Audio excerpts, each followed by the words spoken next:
Olá, irmãos, a paz do Senhor Jesus, tudo bem com vocês? Hoje eu aproveitei aqui para gravar alguns vídeos sobre o amilenismo. Eu vou deixar aí para vocês o link do vídeo na descrição e vou ver se eu consigo fazer aparecer aí no final da telinha. Esse vídeo aqui é para indicar o estudo do irmão Israel. Ele fez um estudo sobre o Edom. O vídeo que ele gravou sobre Edom é muito importante. É um vídeo que vai exemplificar um outro estudo que eu estou fazendo sobre o Apocalipse 10, que faz parte daquele estudo de 4 fases. Então vocês vão ver que no final das contas nossos vídeos vão se cruzar uns com os outros. Então os irmãos vão precisar ir nesses 2 canais direto para acompanhar esse estudo. Esse estudo que ele já fez tem a parte 1 e a parte 2 sobre Edom. Ele já concluiu o tema. Só que tem muito mais para se falar. O que ele não falou, eu vou estar falando. Então assiste primeiro aí o vídeo dele, tá ótimo, irmãos. O vídeo dele tá tão bom que eu assisti 2 vezes, o vídeo 1, e o outro vídeo eu vou assistir hoje de novo, porque eu gosto de assistir anotando os pontos. Então a gente vai conversando, vai trocando informações, e aí a gente vai tendo acréscimos, passa um para o outro, e aí a gente vai construindo essas mensagens. E é assim que Deus gosta do trabalho de irmãos. Sobre Edom, envolve muitos assuntos. Ele está falando do reino da besta. Ele vai começar no livro de Gênesis e vai trazer um desfecho para o assunto, entrando no reino milenar de Cristo.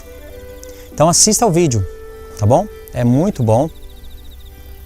A primeira parte dele vai estar no meu canal. A segunda parte do estudo eu vou deixar para vocês irem no canal dele. Tá? A primeira parte você pode assistir no meu canal.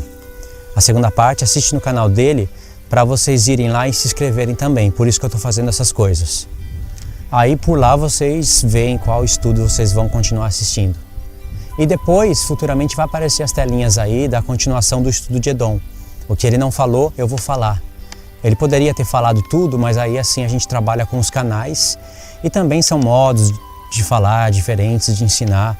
Ele está ensinando no computador, eu não sei se na tela do computador, eu não sei se eu vou fazer assim, por causa do meu computador, mas seja como for, os irmãos vão entrar nesse assunto e vão gostar muito do tema, que é muito revelador. Deus abençoe todos vocês, fiquem na paz de Cristo e a gente se vê nos próximos estudos.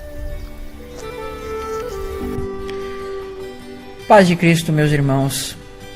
Deus abençoe os irmãos que têm assistido os nossos vídeos. Eu quero ver se está gravando aqui, né? Porque eu gravei o vídeo de 20 minutos antes e aconteceu que, por um motivo ou por outro, não foi gravado o som, né? Então eu vou dar uma olhada constantemente aqui para ver se o som vai estar sendo gravado. Porque hoje eu não estou com o computador que eu uso normalmente, mas eu estou utilizando um computador que é da minha sogra, que eu pedi emprestado porque eu iria ficar aqui no meu serviço hoje, né? Então, esse computador é um pouco mais fraco, um pouco mais lento, mas dá pra gente trabalhar. Então os irmãos vão ver que a resolução é um pouco mais fraca desse computador, mas dá pra gente fazer um estudo, ok? Então, eu estou meditando no profeta Obadias. E o profeta Obadias, ele tem muita coisa reveladora para nós, né? Então as pessoas elas erram quando elas associam aqueles profetas menores a coisas passadas, quando na verdade Deus ele está trazendo para nós coisas futuras que nos revelam grandemente o futuro para nós. Amém? E só que o futuro ele vai ser revelado lá no início. Vamos para Gênesis capítulo 3, verso 15. Ok? Lembrando que esse estudo, o irmão Luiz ele pretende continuar, tá? Então a gente está pensando em gravar junto, né? Ele vai gravar talvez uma segunda parte desse estudo. A intenção era gravar um vídeo de 20 minutos apenas, mas como o primeiro vídeo que eu gravei desse aqui não funcionou o áudio, né? O áudio não funcionou. E também quando o irmão Luiz ele foi renderizar o vídeo lá que ele tinha gravado, o computador simplesmente desligou. Ele não conseguiu fazer renderização para enviar o vídeo. Então vou fazer o vídeo um pouquinho mais longo. Se o irmão quiser depois, o irmão Luiz, ele pode continuar a fazer mais uma parte do vídeo, tá? Então, para a gente não perder o tempo, eu vou gravar talvez o que ele fosse gravar aqui. Não sei, ou talvez ele vá acrescentar mais partes, mas para que eu possa estar fazendo um vídeo mais com detalhes, né? O outro vídeo eu acabei fazendo correndo e tudo mais, esse aqui eu não quero fazer correndo, vou fazer ele mais com calma, amém? Então, mais uma vez, peço para que os irmãos se inscrevam no canal, tá? Se inscrevam no canal e também se inscrevam no canal do irmão Luiz, que vai estar postando aí muitos estudos, né? Como os irmãos sabem, nós temos aí muito pouco tempo, então hoje eu tive que ficar no serviço para os irmãos terem noção, para mim ter mais tempo, né? Então, vamos estudar um pouco mais aqui. Então eu estou utilizando aqui um computador da minha sogra, que ele é um pouco mais fraco, então vocês vão ver que a tela está menor. Só que eu tive que utilizar aqui um microfone externo também, né, o meu Zoom. E esse microfone ele capta as coisas ambiente. Então pode ser que os irmãos percebam sons de carro, sons de algumas coisas. E eu decidi gravar em torno das 11 horas, mais ou menos, 11h30, porque nesse horário não tem muito barulho de carro passando, que é aqui na CIS Brasil de Porto Alegre, onde tem carros passando toda hora. E nesse horário os carros eles param de passar, tá? Mas pode ser que os irmãos percebam esse som aí, ok? Então eu quero meditar um pouco aqui. Por quê? Aqui em Gênesis, a palavra Gênesis quer dizer a Gênesis, né? Não é bem o início, mas é como se fosse aquilo que dá origem, né? Só que no hebraico a palavra não é Gênesis, é Bereshit, que significa no princípio. Você vê que essa palavra Bereshit, ela vem da raiz Rosh, que significa cabeça. Então, Bereshit, ela quer dizer cabeça e princípio. Uma ligação com Cristo quer dizer o cabeça da igreja e o princípio da criação de Deus. Isso está em Gênesis. Mas por que eu estou usando essa palavra Bereshit? Para que a gente lembre daquele texto que está nos profetas, que dizem que Deus revelará o fim por meio do princípio. Então, isso é uma regra, né? É como se fosse um mandamento de Deus, que você olhar o final por meio do princípio. Então, quando você vem para Gênesis 3, a partir do verso 15, 14, mais ou menos, você vê que Deus aqui está revelando o final. Porque vai tratar da serpente, vai tratar da descendência da mulher, da própria mulher e da descendência, né, dessa mulher e da descendência da serpente, ok? Uma sugestão que eu dou para os irmãos aqui é olharem um vídeo meu chamado Jubileus, a primeira e segunda parte, onde eu vou estar dando com detalhes essa disputa entre as descendências da mulher e da serpente, ok? Você vai ver que há uma batalha entre essas descendências. Vou tentar deixar o link aí, pelo menos na descrição, ok? Mas é que eu acabo esquecendo e depois não faço. Mas os irmãos podem pesquisar. O ano dos jubileus é o nome do vídeo, amém? Onde eu vou tratar disso. E o jubileus ele trata justamente isso, onde a descendência da mulher, né, ela vai se libertar da escravidão que vai ser afligida pela serpente, amém? Agora, vamos tentar destrinchar um pouco essa profecia. Verso 14 para entender o verso 15. Então o Senhor Deus disse à serpente: visto que isto fizeste, maldita é entre todos os animais domésticos e o é entre todos os animais selváticos. Então você vê aqui que Deus ele está falando contra a serpente, né? Que ela seria maldita. E no verso 15, continuando esse verso, você vai ver que vai dizer assim: porém inimizade entre ti, ou seja, ti é a serpente que falou no verso 14, e a mulher. Então a serpente e a mulher vão ter o quê? Uma certa inimizade, o texto está apontando, entre a tua descendência, ou seja, da serpente, e o seu descendente. Então aqui nós vemos que a serpente ela vai ter uma inimizade contra a mulher. E muitos querem dizer, né, que Apocalipse 12, né, trata da ressurreição dos vencedores e do arrebatamento dos vencedores, mas eles não querem associar que Apocalipse 12, né, Apocalipse 12 ele está extremamente linkado com isso daqui. Por quê? Porque Apocalipse 12 ele vai estar destrinchando essa profecia. Amém? Apocalipse 12 você está vendo que o que vai aparecer a mulher, onde ela vai ter ganhado esse descendente, onde o descendente da mulher vai se manifestar e a serpente vai se manifestar perseguindo essa mulher e perseguindo a descendência. Só que em Apocalipse 13 você vai ver que vai aparecer o quê? Vai manifestar a descendência da serpente. Então o que você vê em Apocalipse é justamente isso, essa batalha entre a descendência da mulher contra a descendência da serpente, né? Então, quando você olha para Apocalipse 12, você vê que o dragão, né? A serpente é como se ela fosse um Pokémon, né? Vamos colocar assim, ela evoluiu para um dragão. E esse dragão ela vai ter 7 cabeças e 10 chifres. Em Apocalipse 13, você vai ver que vai se manifestar uma besta, que tem 7 cabeças e 10 chifres. Por que Deus mostrou essa configuração na besta? Para mostrar que a besta ela é uma imagem e semelhança do dragão. Que a autoridade que o dragão tem, a besta também vai ter. Então, assim como Cristo é a imagem e semelhança de Deus, nós vamos ver que a besta é a imagem e semelhança do diabo, né? A besta é aquela que era, não é e aparecerá. Cristo é aquele que é, que era e que há de vir. Você vai ver que Cristo ele foi ferido mortalmente, ressuscitou e a terra seguiu ele. E nós vemos que a besta é aquela que foi ferida de morte e a sua ferida mortal foi curada e a terra o seguiu, ou seja, é uma figura de ressurreição. Então a besta ela é uma imitação de Cristo, né? Uma imitação ao contrário. Todo aquele que crê em Cristo, né? Tem a vida eterna, e todo aquele que crê na besta tem a morte eterna, que é a segunda morte. Amém? Cristo ele sela com o Espírito Santo e a besta vai selar com a marca da besta. Mas não é sobre isso que eu quero falar. Amém? Agora, nós temos que entender que Deus aqui em Gênesis capítulo 3, verso 15, ele está revelando o futuro. Por quê? Vamos ver a segunda parte desse verso, que diz assim: Este te ferirá a cabeça e tu lhe ferirás o calcanhar. Quando se fere a cabeça, meu irmão, né? Você vê que quando uma pessoa ela tem a cabeça ferida, ou seja, uma pessoa toma um tiro na cabeça, ela morre, né? Ela é desfeita. Então você vê que primeiro diz assim: e tu lhe ferirás o calcanhar. Então o que está nos indicando? Que primeiro, antes da cabeça ser ferida, primeiro a serpente vai o que? Ferir o calcanhar. Então Deus está mostrando que o descendente da mulher vai ferir a cabeça, né, da serpente. Contudo, a serpente vai ferir o calcanhar.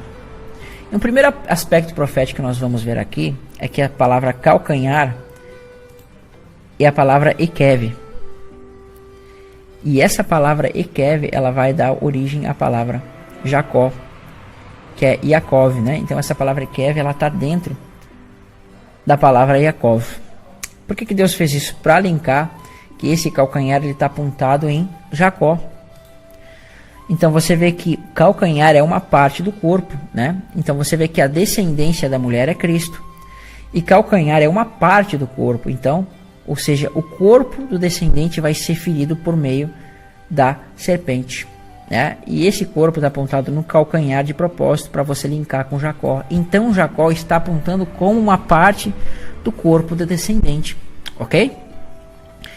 Está apontando para o corpo desse descendente, amém? Então a serpente vai ferir o corpo do descendente, contudo o descendente depois vai ferir a cabeça. Então esse é um aspecto profético aqui. E a gente vai ver que isso aqui vai apontar para onde? Para o final dos tempos também. Então por meio desse princípio nós estamos vendo o final, ok? Então nós vamos ver que essa descendência da serpente, ela vai ser tipificada nos filhos da carne, amém? Vamos para Gálatas. Vamos lá para Gálatas, capítulo 4, verso 29. Diz assim: Como, porém, o que outrora nascera segundo a carne e perseguiu o que nasceu segundo o Espírito, assim também agora o é. Então, essa descendência da serpente, ela é tipificada na carne. E esses que são tipificados na carne, eles vão perseguir aquele que é nascido do Espírito, apontando para Cristo e para a descendência da mulher, que é Cristo, mas com a igreja no seu corpo. Amém? Então diz assim, Paulo falando à igreja que estava em Gálatas, ele diz assim: Vós, porém, irmãos, sois como filhos da promessa, como Isaac. Então, Isaac, ele vai ser como que? Como a descendência que vai proceder da promessa e que procede do Espírito. Contudo, você vai ver que Isaac, ele tem um irmão, que é Ismael. Ismael, ele é filho de Abraão, contudo, ele nasceu da carne. Amém? Porque os planos de Deus para com a descendência de Abraão era aquele que Deus tratou, né? Da tua descendência herdará essas terras. Contudo, você vai ver que vai levantar a Ismael, mas esse Ismael não vai ser da vontade de Deus. Foi do erro da carne de Abraão e de Sara, quando eles não entenderam a promessa e tentaram por suas próprias forças cumprir a promessa de Deus, quando era Deus que faria com que Isaac nascesse no momento certo. Amém? E isso não aconteceu. Então você vê que Ismael, ele vai nascer na carne e não na promessa, porque não foi Ismael que Deus prometeu, e sim a Isaac. Então Ismael, ele representa o que? A carne. E a carne vai estar apontando para a serpente. Então Ismael, ele aponta para a descendência da serpente. Contudo, depois também, quando Isaac tem 2 filhos, você vai ver que Deus vai apontar a descendência da carne em Esaú. Malaquias fala que Esaú, aquele que Deus odiou, né? E Ismael é aquele que é nascido da carne. Então o nascido da carne é Ismael, e aquele que Deus odiou é Esaú. Então são os dois que apontam para a descendência da carne, e também apontam para a descendência da serpente. Então você tem que ver que desde o princípio Deus está mostrando essa briga entre a descendência da carne e a descendência do espírito, já por meio dessas descendências. Esaú, né, contra Jacó, e Ismael contra Isaac. Então a carne contra o espírito. Então o espírito representa a descendência da serpente, a descendência da mulher, e a carne a descendência da serpente, ok? Então isso que você tem que ter em mente. Então esses contextos proféticos, eles estão em toda a Bíblia. Então quando você olhar para Apocalipse capítulo 12, vai dizer assim, Apocalipse capítulo 12, diz assim para nós, lá no finalzinho: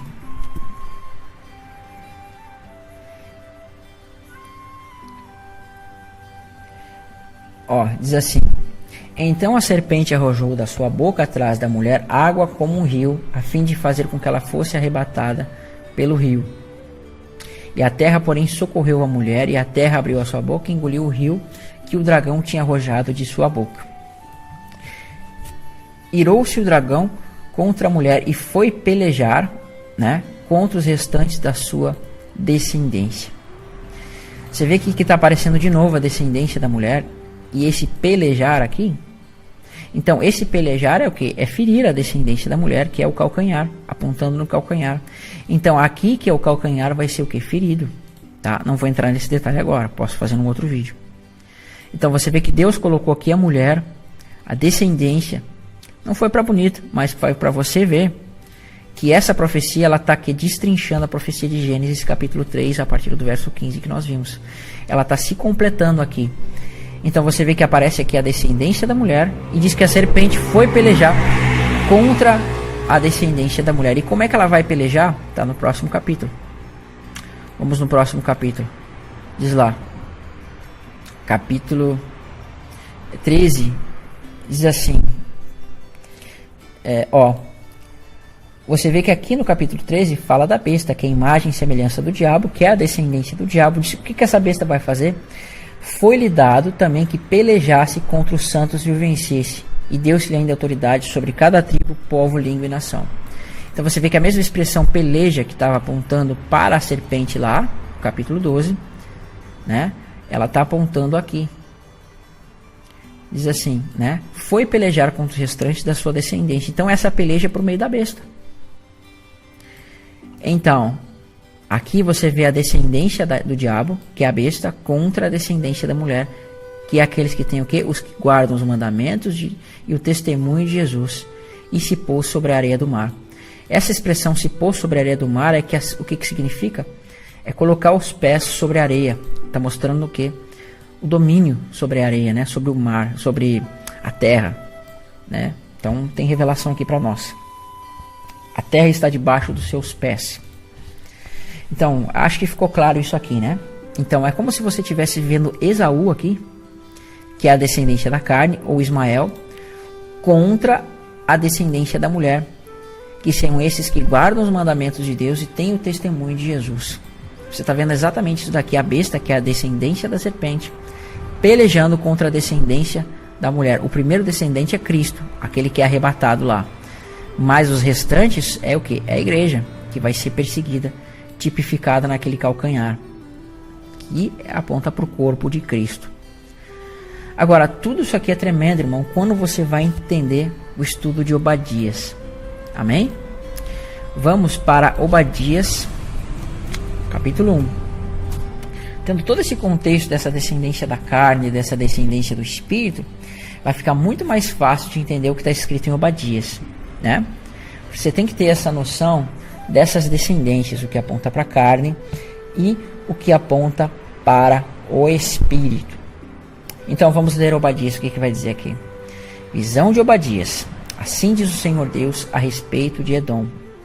Então Edom, né? Essa profecia, ela trata de Edom. Vamos marcar Edom aqui. Temos ouvido as novas do Senhor, e às nações foi enviado um mensageiro que disse: levantai-vos contra Edom para a guerra. Amém? Então, eu não vou ler esse contexto todo aqui, porque não é o que eu quero falar. Talvez o irmão Luiz vai falar no próximo vídeo, ok? Mas o que eu quero mostrar para os irmãos é que a profecia de Obadias, ela está o quê? Apontando para Edom. Amém?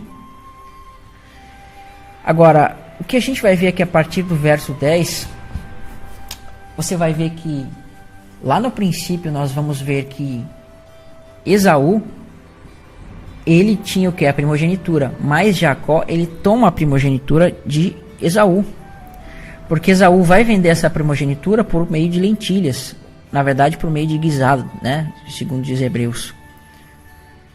Então você vê que Esaú, ele trocou o que? A sua primogenitura, que é uma coisa sagrada, a herança, ele troca por um punhado de alimento para alimentar a carne. Então você vê que Esaú, ele estava apontando para alimentar a carne.